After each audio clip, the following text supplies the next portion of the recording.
Black Swan Farming September 2012. I've done several types of work over the years, but I don't know another as counterintuitive as startup investing. The two most important things to understand about startup investing, as a business, are 1. That effectively all the returns are concentrated in a few big winners, and 2. That the best ideas look initially like bad ideas. The first rule I knew intellectually, but didn't really grasp till it happened to us.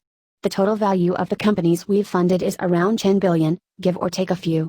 But just two companies, Dropbox and Airbnb, account for about 3/4 of it. In startups, the big winners are big to a degree that violates our expectations about variation. I don't know whether these expectations are innate or learned, but whatever the cause, we are just not prepared for the 1000x variation in outcomes that one finds in startup investing. That yields all sorts of strange consequences. For example, in purely financial terms, there is probably at most one company in each YC batch that will have a significant effect on our returns, and the rest are just a cost of doing business. 1. I haven't really assimilated that fact, partly because it's so counterintuitive, and partly because we're not doing this just for financial reasons. YC would be a pretty lonely place if we only had one company per batch. And yet it's true. To succeed in a domain that violates your intuitions, you need to be able to turn them off the way a pilot does when flying through clouds. 2. You need to do what you know intellectually to be right, even though it feels wrong. It's a constant battle for us. It's hard to make ourselves take enough risks. When you interview a startup and think they seem likely to succeed, it's hard not to fund them. And yet, financially at least, there is only one kind of success. They're either going to be one of the really big winners or not, and if not, it doesn't matter whether you fund them, because even if they succeed, the effect on your returns will be insignificant. In the same day of interviews, you might meet some smart 19-year-olds who aren't even sure what they want to work on. Their chances of succeeding seem small. But again, it's not their chances of succeeding that matter, but their chances of succeeding really big. The probability that any group will succeed really big is microscopically small, but the probability that those 19-year-olds will might be higher than that of the other, safer group. The probability that a startup will make it big is not simply a constant fraction of the probability that they will succeed at all. If it were, you could fund everyone who seemed likely to succeed at all, and you'd get that fraction of big hits. Unfortunately, picking winners is harder than that. You have to ignore the elephant in front of you, the likelihood they'll succeed, and focus instead on the separate and almost invisibly intangible question of whether they'll succeed really big. Harder. That's made harder by the fact that the best startup ideas seem at first like bad ideas. I've written about this before. If a good idea were obviously good, someone else would already have done it. So the most successful founders tend to work on ideas that few beside them realize are good. Which is not that far from a description of insanity, till you reach the point where you see results. The first time Peter Thiel spoke at YC, he drew a Venn diagram that illustrates the situation perfectly. He drew two intersecting circles, one labeled seems like a bad idea and the other is a good idea. The intersection is the sweet spot for startups. This concept is a simple one, and yet seeing it as a Venn diagram is illuminating. It reminds you that there is an intersection, that there are good ideas that seem bad. It also reminds you that the vast majority of ideas that seem bad are bad. The fact that the best ideas seem like bad ideas makes it even harder to recognize the big winners. It means the probability of a startup making it really big is not merely not a constant fraction of the probability that it will succeed, but that the startups with a high probability of the former will seem to have a disproportionately low probability of the latter. History tends to get rewritten by big successes, so that in retrospect it seems obvious they were going to make it big. For that reason, one of my most valuable memories is how lame Facebook sounded to me when I first heard about it. A site for college students to waste time?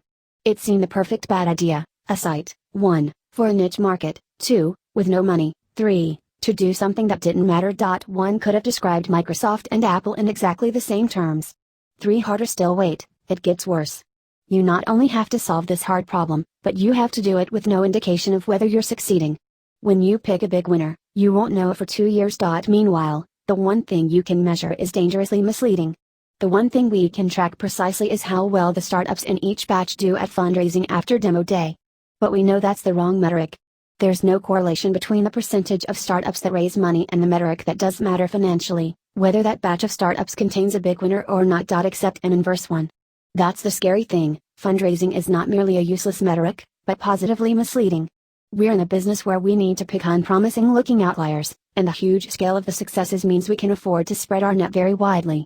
The big winners could generate 10,000x returns.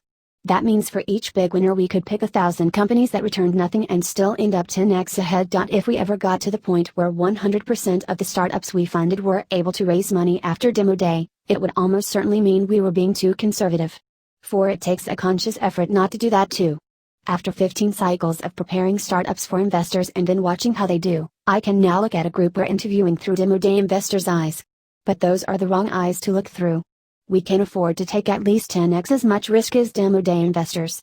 And since risk is usually proportionate to reward, if you can afford to take more risk you should.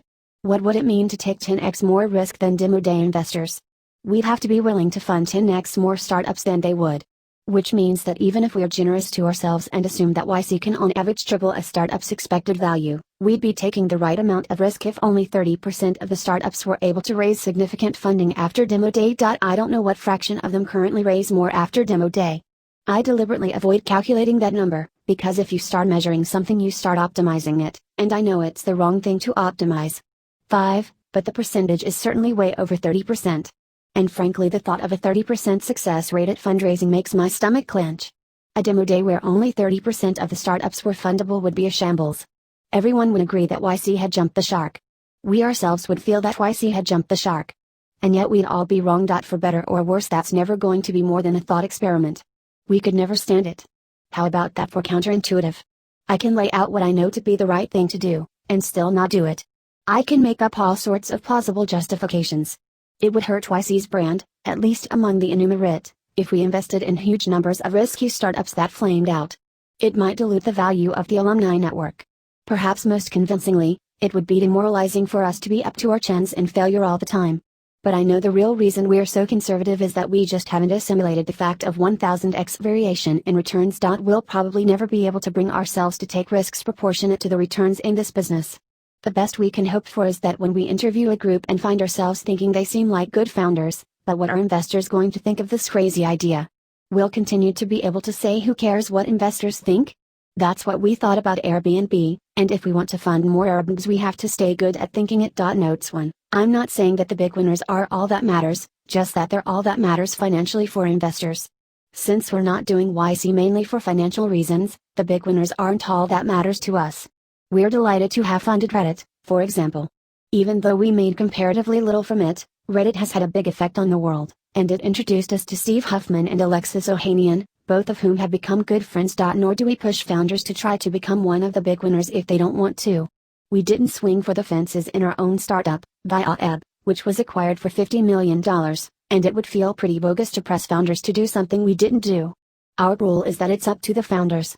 Some want to take over the world, and some just want the first few million. But we invest in so many companies that we don't have to sweat any one outcome. In fact, we don't have to sweat whether startups have exits at all.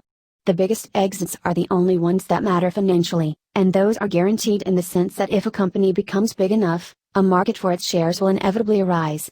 Since the remaining outcomes don't have a significant effect on returns, it's cool with us if the founders want to sell early for a small amount, or grow slowly and never sell, that is, become a so-called lifestyle business, or even shut the company down.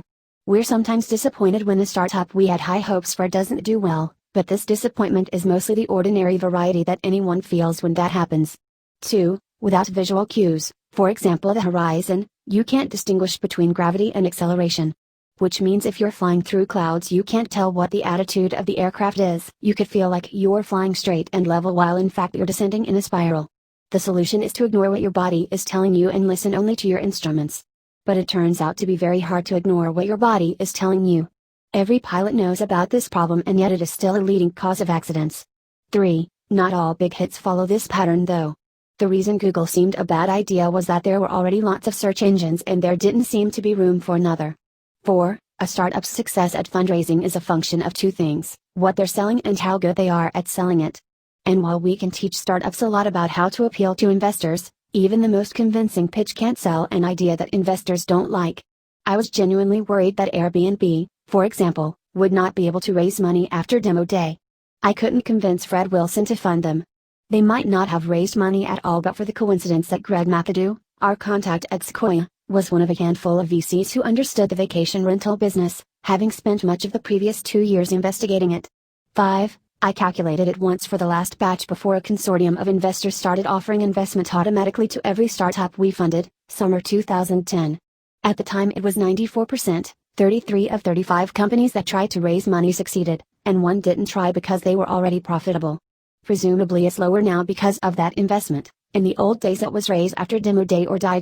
Thanks to Sam Altman, Paul Buchheit, Patrick Collison, Jessica Livingston, Jeff Ralston, and Harj Taggar for reading drafts of this.